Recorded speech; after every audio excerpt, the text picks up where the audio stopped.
Yo, Sanjay Uchiha here, people, bringing you my review on Dragon Ball Super episode 101. Yes, this is a first, not the dramatic epic face reveal I would have hoped for, but whatever.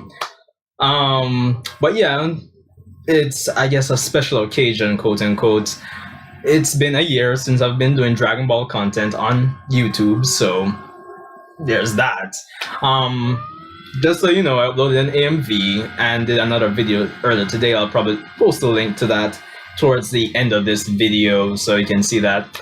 But let's get right into this one. So episode 101.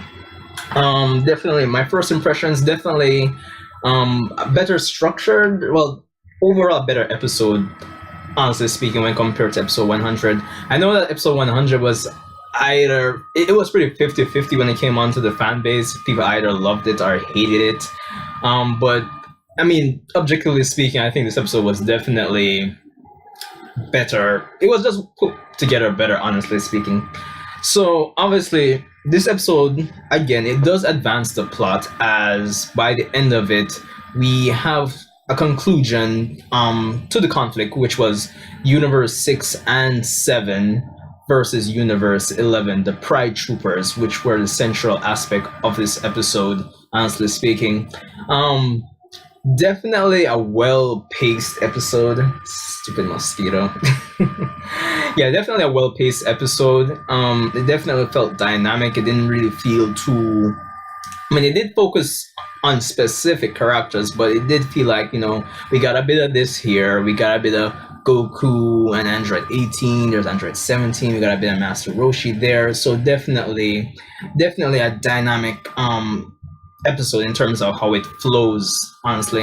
And honestly, I definitely love the characterization in this episode where Khalifa is concerned. It was just a little tidbit, but we continue to see that she's definitely a Universe 6 counterpart for Goku, as at one point in this episode, when Goku is trying to take on all the Pride Troopers by himself, she's saying like, hey,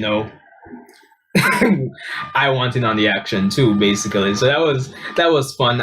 It's a little nod towards the character, and I like it. Definitely made the episode a bit more enjoyable for me.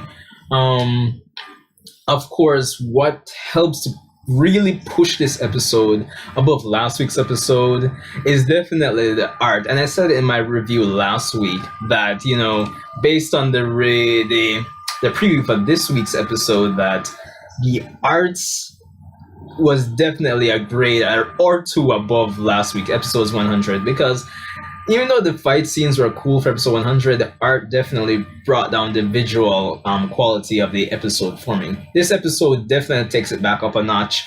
It was pretty consistent from start to finish. I love that. The choreography, it was okay, nothing too world-shattering, but it was... choreography and the animation flowed pretty well for what it is. Of course, we do find out the names of the 5 Pride Troopers, which were, forgive me if I forget, but we had, Kettle, the name puns continue. Of course, we already know Casserole, we know Coquette, and, dang, I'm forgetting the other 2. But it was interesting seeing these characters. They kind of helped make the episode feel pretty cool because of their unique abilities. Such as Kettle, he can control his body weight, which kind of made me curious because we had this one scene of them holding Goku down, so it kind of makes me wonder how much weight did he put on. I think it was a good move by Toei not to let him state how much he weighs, because I'm sure if he put some, let's say he said 1,000 pounds or something, a lot of people in the families are going to bitch and say, hey, Goku should be able to handle 1,000 pounds. So I think it was a good move, leaving how much he weighed there ambiguous. Of course, in terms of the characters, continuing on that, it was cool. They had unique abilities. I especially love Coquette in this episode. She can apparently create pocket dimensions, so that was pretty cool. It kind of seemed a bit Naruto-esque, a bit. It was pretty cool, honestly. Of course, what I especially loved about this episode as well, Kale and Caulifla. I mean, looking back at the initial episodes where Kaba was teaching two of them, when I think about when I compare that to this episode, I think Kale should not have achieved the berserker form in those initial episodes. The way it was presented in this episode is that we have a situation of Khalifa getting cornered by the Pride Troopers, and we have Kale basically learning to control her ki, her transformation, and she achieves the regular Super Saiyan 1 form. And I must say, I do love her design. It kind of felt more logical based on the lore or the characters that we see achieve Super Saiyan, prior to Dragon Ball Super being introduced. It just felt more rewarding. It didn't feel like an ass pull, and I like that.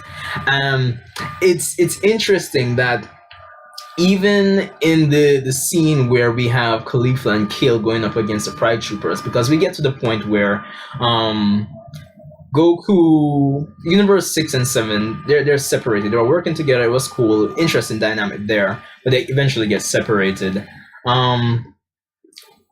And we just have this scene of them beating down Khalifa. This was one of my problems with the episode, though. It's not a perfect episode, because I'm there watching Khalifa go up against the 5 Pride Troopers, and, well, 4, because at this point, Android 18 actually threw one out the ring, which was Kettle. So there's that. When Khalifa's getting beat, I'm sitting there and I'm wondering, why doesn't she go Super Saiyan? And I'm like, is it to conserve energy? I know they're kind of using their transformations a bit strategic throughout the tournament, but I'm there like, just transform. But it's a minor well, probably not minor, but it's just a little nitpick of mine. If you had a problem, you can let me know. But the scene of Kale transforming and them having a beam struggle with the Pride Troopers, that you can't sit there and tell me this was not a shout out to Goku and Gohan, that the father-son Kamehameha, basically.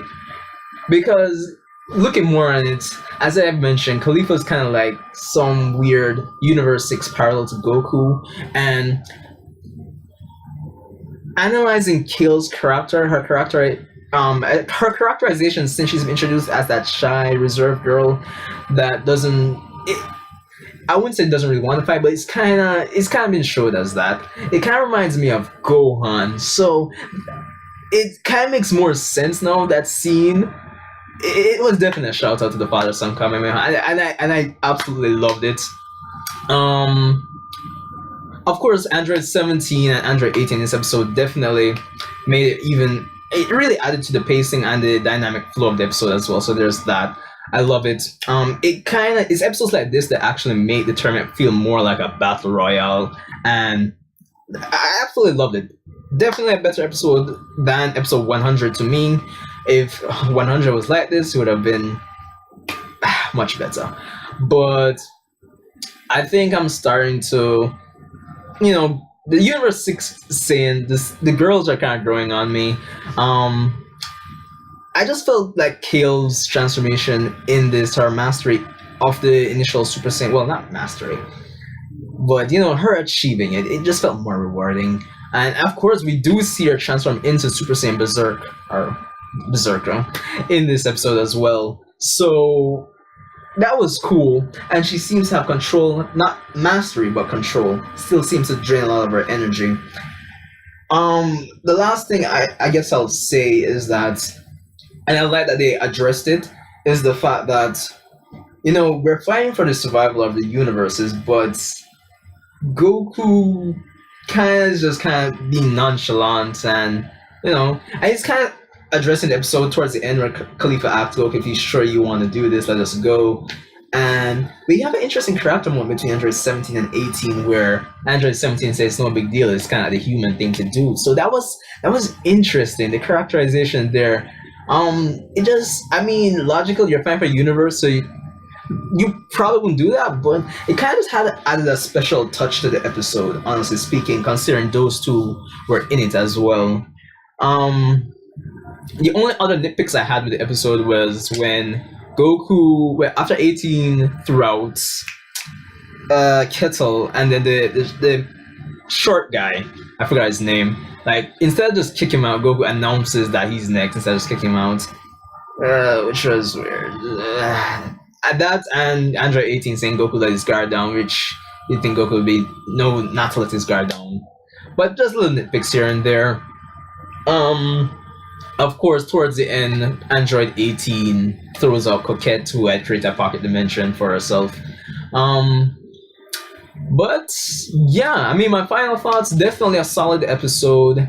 Oh, before I even finish like that, I forgot Master Roshi and the teamwork between Master Roshi and Tien. That was a plus. Even though we had, we have Goku and the powerhouse of Universe 7 going after another thing, it's still good to see that we have the core teamwork between some of the other members of Universe 7 still going on, so that was cool. And there was Frieza and Vegeta here and there. But yeah, so my final thoughts, definitely a solid episode. I'm looking forward to next week's episode. Honestly, the art seems like it's gonna go down a grade. We'll see how that goes. But let me know what you thought about this episode. Honestly, I'm predicting the tournament to really heat up even more. As the Grand Priest and did Zeno mention? Yeah, as the Grand Priest mentioned that things are gonna get more intense. I'm looking forward to it. As I mentioned, check out my MV. It's been a year since I've been doing content. And let me know what you thought about the episode as well. So, Sanjay Uchiha, rate, comment, subscribe, and I'll see you in the next one.